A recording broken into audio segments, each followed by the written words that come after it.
Hai Sobat Altar, kembali lagi kita membahas fakta menarik di dunia. Negara Cina atau Tionghoa memiliki tradisi dan kebudayaan yang menarik. Jumlah penduduk terpadat di dunia yaitu 147 orang per kilometer persegi atau sekitar 1,37 miliar penduduk di Cina membuat tradisi dan kebudayaan semakin menguat. Masyarakat Cina memiliki tradisi dan budayanya sendiri, antara lain seperti kaligrafi, makanan, gaya berpakaian, bahasa, dan lainnya. Berikut adalah fakta menarik tentang tradisi dan budaya Cina.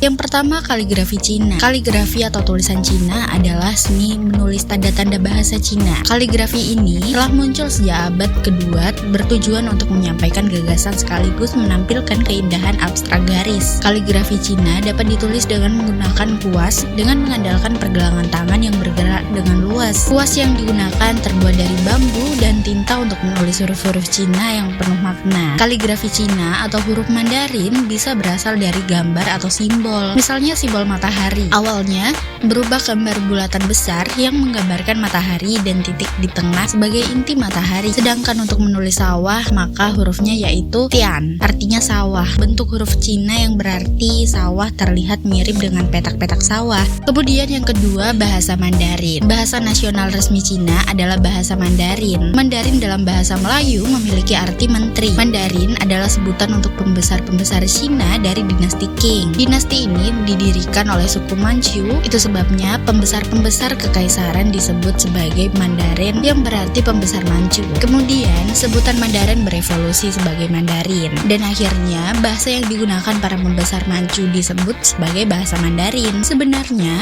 bahasa Mandarin berarti Beifang Hua yang secara harfiah bermakna bahasa percakapan utara yang merupakan bagian dari dialek yang digunakan oleh sebagian besar masyarakat di bagian utara dan barat daya Cina. Itulah mengapa ada kalangan yang berpendapat bahwa bahasa Mandarin merupakan semacam dialek bukan bahasa. Saat ini banyak orang yang mempelajari bahasa Mandarin mengingat bahasa ini sangat berguna dalam komunikasi perdagangan dengan masyarakat Cina. Selanjutnya yang ketiga, makanan Cina. Hampir di seluruh negara di dunia mengenal masakan Cina yang mudah diterima oleh lidah setiap orang. Masakan Cina dikenal dengan bumbu yang sederhana namun memiliki rasa yang khas. Masakan Cina biasanya tidak memerlukan waktu memasak yang terlalu lama sehingga dapat dihidangkan dengan segera dengan rasa yang nikmat. Misalnya capcay, kue tiao, koloke, dan sejenisnya. Pasti pernah merasakannya kan? Paduan antara sayur, daging, dan mie membuat masakan Cina terasa lezat dan nikmat. Masakan Cina lainnya seperti bebek packing yang memiliki kulit yang lebih, daging yang empuk, serta rasa gurih untuk disantap. Cita rasa yang pas yaitu tidak terlalu pedas, terlalu asin, dan terlalu manis membuat masakan Cina mudah diterima semua orang.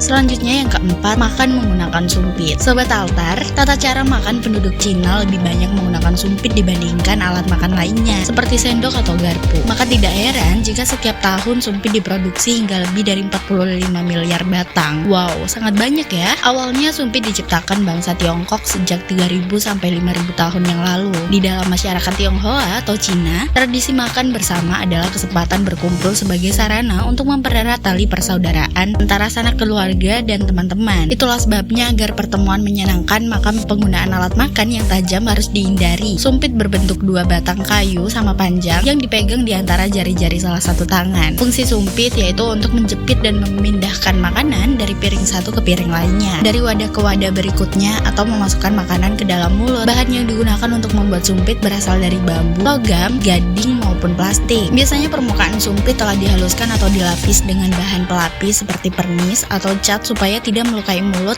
dan terlihat menarik. Sumpit yang paling sering digunakan di kalangan orang berada dan pejabat tinggi Tiongkok di masa lalu adalah sumpit gading. Sedangkan sumpit dari perak pernah digunakan di Istana Kaisar Tiongkok untuk mendeteksi racun yang dibubuhkan pada makanan. Saat makanan mengandung racun, maka sumpit akan berubah warna karena reaksi kimia dengan makanan yang diberi racun.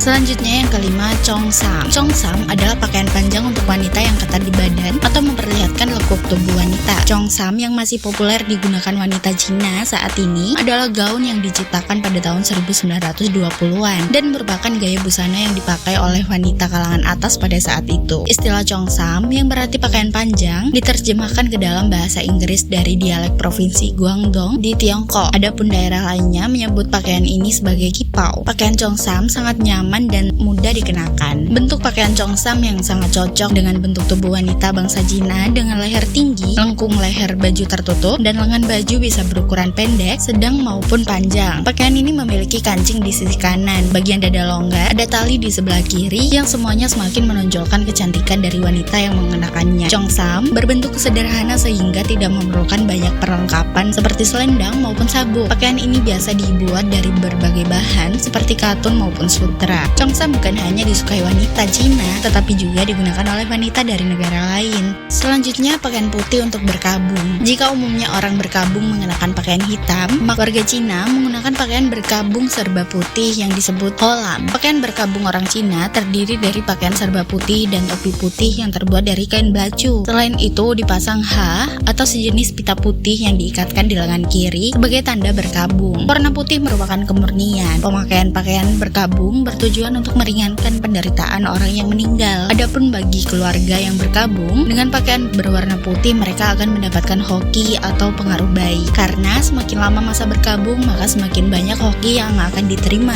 Selanjutnya, kalender Cina. Kalender Cina merupakan sistem penanggalan tertua di dunia. Hal ini semakin menguatkan bahwa Cina adalah negara yang telah memiliki peradaban sejak lama. Kalender Cina atau Imlek telah digunakan sejak abad ketiga sebelum Masehi. Kalender Cina diciptakan Huang Di atau Maharaja Kuning yang memerintah pada tahun 2698 sampai 2599 sebelum Masehi. Kalender ini kemudian dikembangkan oleh banyak dinasti Cina dari Cina kuno. Kemudian pada abad 104 sebelum Masehi, di masa pemerintahan Kaisar Wu dari dinasti Han, kalender ini disebut kalender Taichi yang merupakan kalender Vina yang sama dengan yang digunakan pada saat ini. Dalam kalender Cina, setiap tahunnya dinamai dengan nama binatang. Misalnya tahun 2015 sebagai Xiu monyet sapi. Ada 12 hewan dalam kalender Cina dan setiap 12 tahun siklus berulang. Orang Cina percaya bahwa nasib seseorang tergantung pada tahun orang tersebut dilahirkan. Kepribadian mereka akan mengambil aspek binatang itu. Contoh Xiu tikus merupakan orang yang lahir pada tahun 1960, 1972, 1984, 1996, dan 2008. Orang yang memiliki Xiu tikus maka memiliki kepribadian yang menawan, licik,